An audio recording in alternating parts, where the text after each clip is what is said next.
실제로 여성분들 쪽에서도 새로 이제 남자친구가 생기거나 하면 요구하는 경우가 많이 있어요. 너의 깨끗함을 증명해봐. 약간 이런 느낌으로 오브를 받고 오더를 받고 오셔서 어디 불편해서 오셨어요? 하면 검사하라고 보내서 왔어요. 이러신 분들 생각보다 많아요. 그럼 그 검사 결과를 뭐 새로운 여자친구한테 뭐 검사 결과 집에 가져가가지고 제출을 하시는 경우도 있어요.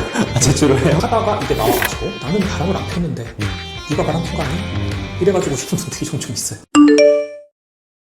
검단 다운비뇨의학과 원장 김세영입니다. 네, 오늘 궁금한 게 있어서 왔는데 예. 성병에 대해서 한번 여쭤보고 싶더라고요. 비뇨의학과 전문으로서 성병은 무엇이고 이거 왜 걸리는 건지 이렇게 한번 말씀해 주시면 좋을 것 같아요. 성병은 성매개 감염이라고 하는 거를 통칭해서 그냥 우리는 성병이라고 하는 거고요. 대부분 이제 성관계를 하면 걸리게 되죠. 뭐 타액이라든지 피라든지 침이라든지 이런 것들이 서로 접촉을 하게 되면 서로 옮길 수 있는 그런 병을 말합니다. 성관계를 하면 성병이 걸리는 거예요? 예. 그렇다고 보시면 되겠죠. 꼭 성관계를 해야만 걸리는 건 아니죠? 꼭 그렇진 않습니다. 구강성교를 하든지 그냥 피부 대 피부로 접촉을 해도 생길 수도 있는데 아무래도 이제 이 생식기 부위를 다른 분하고 이렇게 접촉할 일이 옷에 이렇게 쌓여져 있다 보니까 그거를 다 벗고 접촉할 일이 성관계만 있다 보니 성병이라고 부르는 것 같아요. 사실은 피부 대 피부로 접촉해도 생길 수도 있어요. 예를 들어서 구강성교를 해도 옮길 수 있거든요. 입 안에 뭐 예를 들어서 성병균이 들어있다거나 그러면 그것을 구강성교 했을 때 옮아가지고 오시는 분들도 있습니다. 근데 보통 일반 분들이 구강성교 했을 때 옮지는 잘 않는 것 같고요. 대부분은 뭐 그런 직업 여성이라거나 파트너가 여러분인 분들이 이분에게 구강성교를 하고 저분에게 구강성교를 하면 옮을 수도 있어요. 보통 우리가 성병이라고 얘기하는 건 이제 생식기 주변에 사는 균들이 서로 주고받고 하는 것을 이야기하는데 꼭 그것만은 아니다. 그럼 그런 성병들은 어떻게 치료가 되는 거예요? 일단은 진단을 먼저 해야 되고요. 보통은 소변검사, 혈액검사, 그리고 수압이라고 이렇게 문질러서 나가는 검사 등을 통해서 진단을 먼저 하고 어떤 게 나왔느냐에 따라서 이제 치료를 하게 됩니다. 그거 뭐 어떤 식으로 치료를 하는 거예요? 일단 균이 나오는 경우에는 항생제라든지 주사로 치료를 하고 바이러스가 나오는 경우에는 이제 항바이러스제 같은 걸 먹을 수도 있고 곤지름 같은 또 성병이 있거든요. 사마귀, 성기에 생기는 사마귀 같은 애들은 레이저로 병변을 제거를 해야 되는 수술적 치료를 해야 될 수도 있습니다. 레이저 이렇게 지져서 없애는 거예요? 예. 그럼 이런 성병들을 치료를 안 하고 그냥 놔두면 어떻게 되는 거예요? 제일 흔한 게 요도염인데 우리가 흔히 얘기하는 성병은 사실 요도염이거든요. 소변 보고 나서, 성관계를 하고 나서, 아프거나 간질간질하거나 막 고름이 나오거나 그런 요도염 같은 경우는 그냥 놔두게 되면, 전립선 염으로 진행을 할 수도 있고 아주 오랫동안 방치해 놓는 경우에 불임이 되기도 해요. 불임이 되기도 해요? 아주 드물긴 합니다만 방치해가지고 계속 놔두면 그럴 수도 있습니다. 그래서 꼭 치료를 해야 되겠죠. 그 임신을 할 수 없게 되는 거네요? 성병으로 인해서? 그럴 수 있죠. 남자분들도 그럴 수 있는데 사실은 여자분들이 조금 더 심합니다. 그래요? 예. 그럼 웬만하면 무조건 치료를 하는 게 좋겠네요. 그러면 내가 성병에 걸렸는지 안 걸렸는지 진단하기 전에 증상이라든지 어떤 감이라든지 이렇게 알 수가 있나요? 대부분은 남성분들 같은 경우에는 성병에 걸리면 소변 볼 때 아프거나 간질간질하거나 아니면 팬티에 뭐가 막 분비물 같은 게 나와서 묻거나 그런 증상으로 오시는 경우가 제일 많아요.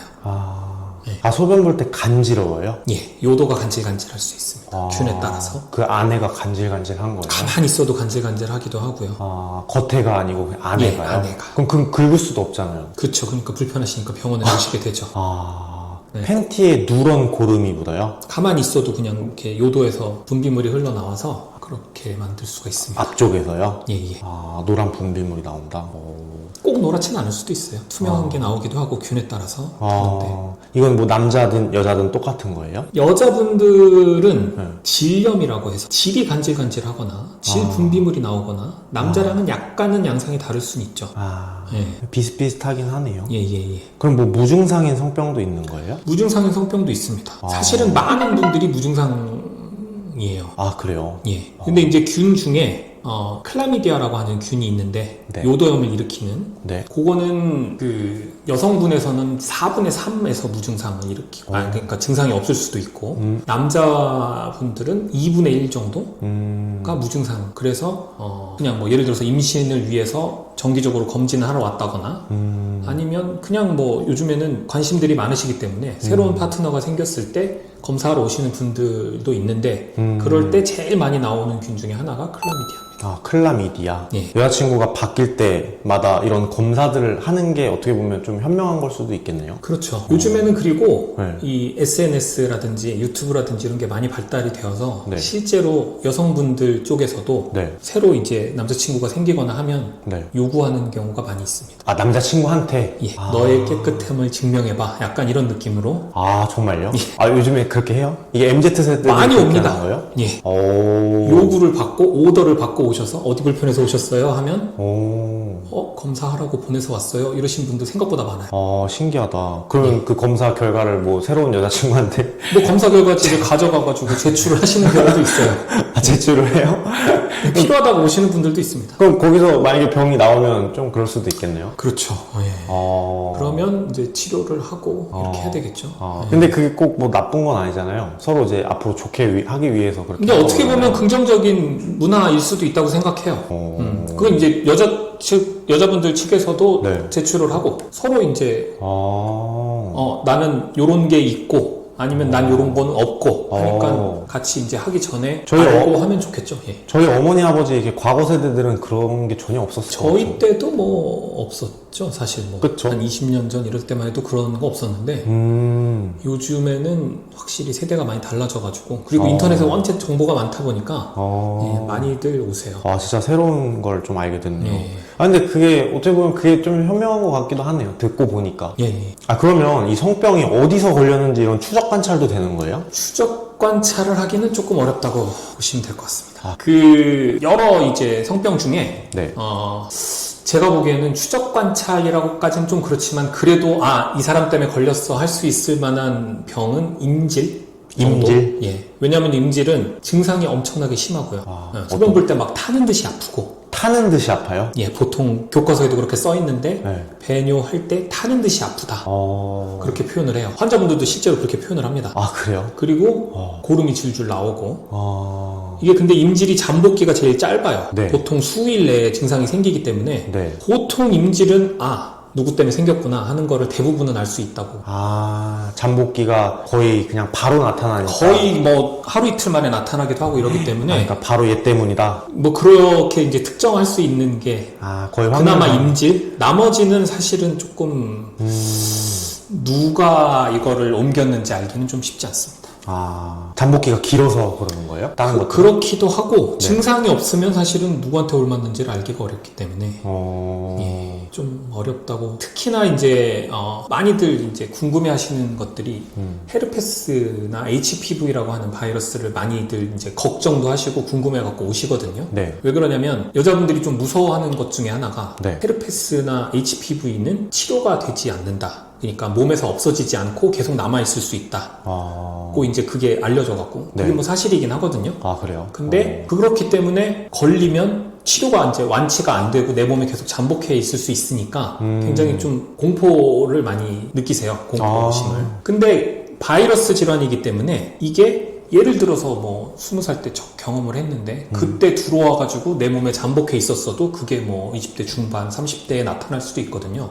늦게 나타나는 예, 늦게 나타날 수도 있어요. 그렇기 때문에 언제 이게 생겼는지를 추적 관찰하기는 조금 알 수가 어렵습니다. 없는 예, 거네요. 누구한테 옮았는지는 알기가 좀 어려울 수 있어요. 그럼- 근데 이제 헤르페스 같은 경우는 네. 우리가 이제 1형, 2형 이렇게 나누거든요. 네. 1형은 우리 입술에 이렇게 네. 물집 생기는 걸 1형이라고 하고 네. 음부나 성기 주변에 생기는 걸 우리가 2형이라고 하는데 네. 꼭 이게 여기 생기면 1형이고 아래쪽에 생기면 2형은 아니에요. 가끔 성기 쪽에 수포가 생겨가지고 병원에 오셨을 때 네. 이제 저희가 PCR이라고 이렇게 긁어가지고 검사를 나가면 네. 1형이 나오기도 해요.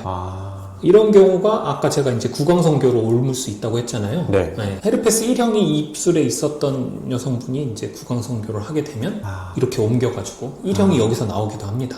그럼 단순 뽀뽀 혹은 키스 요것만으로도 옮길 수 있는 거예요? 그쵸. 1형 같은 경우는 주로 이제 입술 주변에 생기기 때문에 그런 경우에는 많이. 근데 이제 보통은 생겼을 때 네. 증상이 이렇게 물집 같은 것들이 생겼을 때는 안 하는 게 좋겠죠. 그 정도의 상식은 대부분은 있으셔서 있어서 관계를 그때는 이론적으로는 뭐 예를 들어서 여기 있는 동안에 네. 같은 숟가락을 쓴다거나 네. 뭐 수건 같은 걸 같이 쓰고 빨지 않고 이 사람이 썼을 때 옮길 수도 있어요. 관계를 안 해도 관계를 안 해도. 네. 그럼 만약에 여자든 남자든 평생 나는 한 여자, 한 남자만 관계를 했어. 그런 사람들은 그냥 100%네요, 서로. 뭐 그럴 수도 있겠죠. 이렇게 하면. 예. 가끔 그러신 분들이 있습니다. 그래요? 예. 그럼 그거는 어떻게 봐야 돼요, 그러면? 가끔 이제 환자분들이 궁금하니까 네, 저희한테 오셔가지고 네. 이거 어디서 왔어요? 누구한테 왔는지를 물어보시는 분들이 있는데 네. 저희가 판사가 아니게 예. 저희는 그냥 지금 현재 있는지 없는지 치료를 해야 되는지 안 해야 되는지 정도를 알려드릴 수 있지 이게 어느 시점에 들어왔는지를 알기는 어렵습니다. 그럼 불가능하다고 보면 되는 그건 거예요? 어렵다고 생각하시면 될 것 같아요. 그럼 어쨌거나 인생을 살아가면서 이런 성병에 걸릴 수도 있는 거잖아요. 그렇죠. 그럼 이런 거를 좀 최대한 예방하고 하려면 뭐 검사를 좀 자주 해야 되는 건가요? 최대한 예방하려면 아까 말씀드렸던 것처럼 이제 새로운 파트너가 생겼다거나 하면은 검사를 이제 양쪽 다 해가지고 없다는 거를 확인을 받고 그 다음에 관계를 하면 조금 안전하긴 할 거고요. 그리고 뭐 이제 콘돔을 사용한다거나 예를 들어서 바이러스, 헤르페스 같은 바이러스가 있는 경우에 잠복하고 있다는 걸 혈액 검사하면 알 수가 있거든요. 그런 경우에는 뭐 관계하기 전에 항바이러스제를 먼저 먹는다거나 하면은 감염 확률이 좀 줄어든다는 보고가 많이 있어요. 관계를 하기 전에 약을 먹고 관계를 하는 거예요? 예. 그렇게도 하는 거예요? 그렇게 하시는 분들도 있죠. 신경을 많이 쓰시는 분들은. 그래요? 예. 이거 현실에서는 조금 쉽지 않을 것 같은데. 그렇죠. 예. 약을 그러면 감기약처럼 이렇게 상비약식으로 이렇게 갖고 갖고 계셨다가 그럴 수도 있는데 현실적으로 조금 어려운 부분 중에 한 가지는 우리나라가 이제 이게 심평원이라고 하는 기관이 있어요. 네네. 이건 좀 약간 다른 얘기일 수 있는데 거기에서 약을 이렇게 5일치밖에 처방을 못하게 해놨어요. 헤르페스 약은. 그래서 이걸 뭐 한 달 동안, 2달 동안 이렇게 타가시기를 원하시는 분들도 가끔 오시거든요. 근데 우리나라 현실상은 조금 쉽진 않아요. 계속 와서 5일치씩 이렇게 따가셔야 돼요. 이해했어요. 예. 그러면은 뭐 양쪽이 다 서로 동의하에 같이 검사를 받고 아무 이상이 없어. 그래서 이제 만남을 가지고 관계를 계속 이어나갈 거 아니에요? 예. 그러다가도 성병이 다시 걸리기도 하는 거예요? 자연 발생은 저도 이제 이거를 논문이나 이런 걸 좀 찾아보니까 한 1% 미만에서는 생기기도 한다고 돼 있긴 해요. 균에 따라서. 네. 근데 일반적으로는 이제 관계를 했을 때 옮기는 것들이라서 약간 애매한 균이 있어요. 유레아 플라즈마 유레알리티쿰이라고 하는 균이 있는데 그 균은 성병이라고 하기도 애매하고 아니라기도 하기도 애매한. 그래서 그것 때문에 이제 부부 간에 좀 뭐 꼭 싸운다기보다는 두 분 다 떳떳한데 유레아 플라즈마가 이제 여성분들 같은 경우에는 정기 검진을 많이 하시니까 하다가 이게 나와가지고 나는 바람을 안 폈는데 네가 바람 핀 거 아니야? 이래가지고 오시는 분들이 종종 있어요. 그래요? 두 분이 병원에 같이 오시는 경우가 있어요. 검사 결과 들으러. 그럼 제가 설명을 잘 해드리긴 하는데 간혹은 불신이 생기죠. 불신. 그럴 수도 있겠구나. 꼭 그럴 필요는 없는데 현실적으로 좀 경우들이 가끔씩 있습니다. 가끔씩. 그리고 나서 이제 여기에 우리가 흔히 생각하는 성병 중에 포함되지 않은 건 매독하고 에이즈가 있는데 매독은 1년에 몇 케이스 정도는 보는 것 같고요. 에이즈 같은 경우는 제가 비뇨기과 의사 된 지가 이제 곧 있으면 20년 정도 되는데 여지껏 딱 2명 봤어요. 정말요? 예. 에이즈 같은 경우는 근데 그 두 분이 다 특징이 있었어요. 한 분은 외국인이셨고 한 분은 외국인하고 이제 이태원 이런 데에서 접촉을 하시는. 그러니까 아직까지는 우리나라의 흔한 병은 아닌 것 같아요.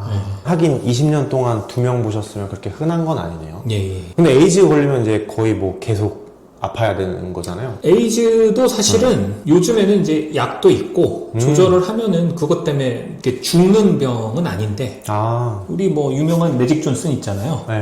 NBA 선수. 아직도 살아있잖아요. 거기 뭐 미국 구단주하고 막 아직도 엉성하게 활동하고 계시는데 에이즈가 걸린다고 해서 예전에는 거의 다 뭐 죽거나 면역 결핍으로 다른 병으로 인해서 됐었는데 요즘에는 죽고 살고 그런 문제는 아닌 것 같고 네, 관리를 계속 해야죠. 그럼 결국에 에이즈가 국내에는 아직 활발하진 않지만 외국에서는 좀 이렇게 활발한 성병인 거네요? 제가 세계적인 통계를 다 보진 않았는데 네. 주로 이제 뭐 아프리카나 네. 이런 데는 굉장히 좀 퍼센트가 높다고 알고 있어요. 아, 그럼 이태원에 가서도 조심하시는 게 좋죠. 조심을 해야겠네요. 예, 제가 이제 성병 검사를 하러 왔어요 하고 이제 그냥 잘 지식이 없는 상태에서 네. 오시는 분들이 있잖아요. 네네네. 그럼 일단 보통 요도형 검사 네. 정도는 그냥 흔하게 소변 검사로 그냥 할 수 있으니까 많이 하고요.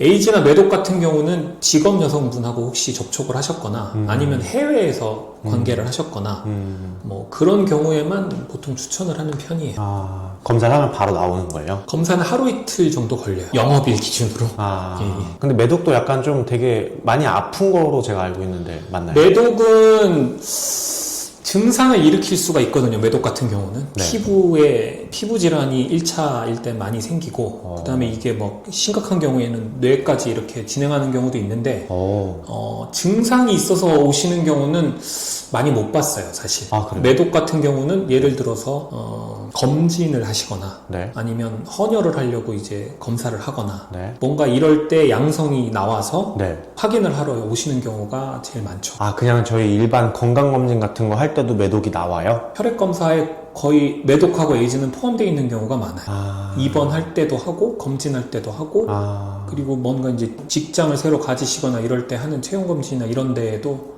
보건증 만든다거나 이럴 네네. 때 많이들 하시더라고요. 아, 그럴 때 거의 기본으로 다 포함이 돼 있는 거기에서 거군요? 양성이 나오면 비뇨기과에 오시게 되고 확진 검사를 혈액검사로 한 번 더 해야 돼요. 매독은 치료제가 있어요. 매독은 페니실린이라고 하는 주사를 맞으면 되는데 네. 이제 그 결과에 따라서 네. 한 번 맞던지 아니면 네. 뭐 3주 동안 연속해서 3번 맞던지 이렇게 네. 맞으면 대부분 치료가 잘 되고요. 네. 추적 관찰을 이제 하면 됩니다. 치료는 대부분은 잘 되는 편이에요. 아, 요즘엔 또 의학이 발전해가지고 예, 예. 치료가 잘 되기는 하나 보네요. 왜 매독하면은 뭔가 좀 지저분하다 해야 될까? 좀 인식이 안 좋잖아요. 저 사람 네. 매독 환자 하면. 네. 근데 좀 안 좋은 거는 네. 매독에 한 번 걸리면 아까 말씀드렸듯이 입원하거나 네. 뭔가 검진을 하거나 이러면 검사를 이렇게 계속 할 수가 있는데 평생 네. 이게 항체가 계속 나올 수도 있어요.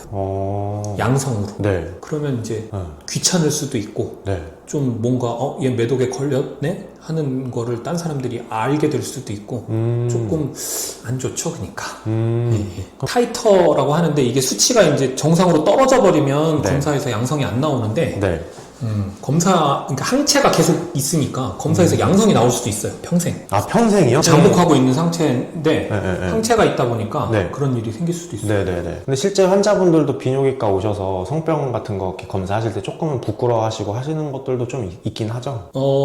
그런데 이제 검사하는 것 자체가 네. 대부분이 소변 검사 내지는 혈액 검사로 해요. 남자분들은. HPV 검사만 곤지름이라고 하는 병변이 없을 때 이렇게 솔로 문질러서 나가서 벗고 검사를 해야 되고 대부분은 소변 검사, 혈액 검사라서 부끄럽거나 그럴 만한 게 없습니다, 사실. 예. 근데 이제 내가 성병 검사를 해서 내가 성병이다 이렇게 나올 수도 있잖아요. 예. 그런 거에 대한 부담감이 조금 있을 수도 있을 것 같긴 해요. 부담감은 있을 수는 있겠죠. 그리고 굉장히 궁금해들 하세요. 예. 아, 내가 성병인지 아닌지. 예, 검사를 하면 바로 나오나요? 보통 바로 안 나오거든요. 하루 이틀 걸리고. 예. 근데 이제 검사 결과가 어떻게 됐는지를 굉장히 궁금해들 하셔가지고. 예, 저희가 걱정을 많이 하시는구나. 그렇죠. 궁금하신 거죠.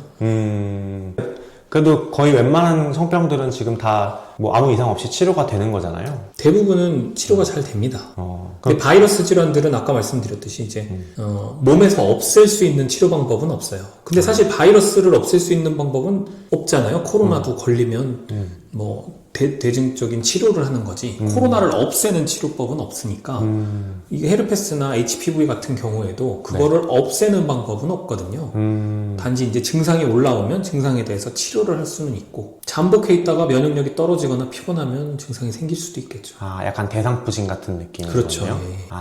그래서 그걸 이제 한번 걸릴 거를 되게 무서워들 하시는 거구나. 그렇죠. 근데 사실은 대상포진도 굉장히 좀 아프고 네. 그렇기는 하지만 네.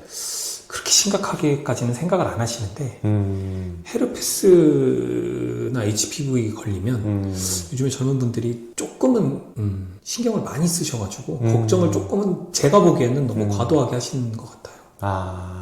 그렇게 중한 병은 사실은 안 돼. 물론 이제 HPV 같은 경우는 여자분들 같은 경우에는 자궁경부암이라고 하는 걸 일으키기 때문에 네. 신경을 많이 쓰시거든요. 네네. 그리고 산부인과에서도 대략 2년에 한 번씩은 뭐 자궁경부암 검사를 이렇게 하고 네, 그렇기는 한데 네. 남자분들 같은 경우에는 사실은 그렇게 제가 여러 이제 논문이라든지 문헌을 찾아봤는데 가이드라인 이런 게 없어요. 남자는 HPV를 정기적으로 해라. 이런 권고사항이 없거든요. 그래서 실제로 우리나라에서는 HPV 검사가 남자분들은 의료보험이 안 돼요. 그럼 비뇨기과 전문의 관점에서 성병에 걸리면 뭔가 문란하고 부도덕적이다 이렇게 바라보는 사회의 어떤 인식들이 있잖아요. 예. 이런 부분에 대해서는 좀 어떻게 생각하세요? 성병은 많은 분들이 이제 그렇게 생각하시거든요. 성병 걸리면 지저분하다, 더럽다, 나 너랑 안 맞나 이러시는데 성병은 누구나 걸릴 수 있어요. 성관계를 하는 성인이라면 누구나 걸릴 수 있는 거고 그건 감염이 된 거지 지저분한 건 아니라고 생각합니다. 그리고 대부분의 성병들이 치료가 잘 돼요. 예, 빨리 병원에 오셔서 빨리 치료를 하면 되는데 예, 고민하지 마시고 불편한 게 있거나 뭔가 의심스러운 게 있으시면 병원에 내원하시면 될 것 같습니다. 마지막으로 구독, 좋아요 부탁 한번 드리겠습니다. 구독, 좋아요 눌러주세요. 네. 감사합니다. 감사합니다. 네.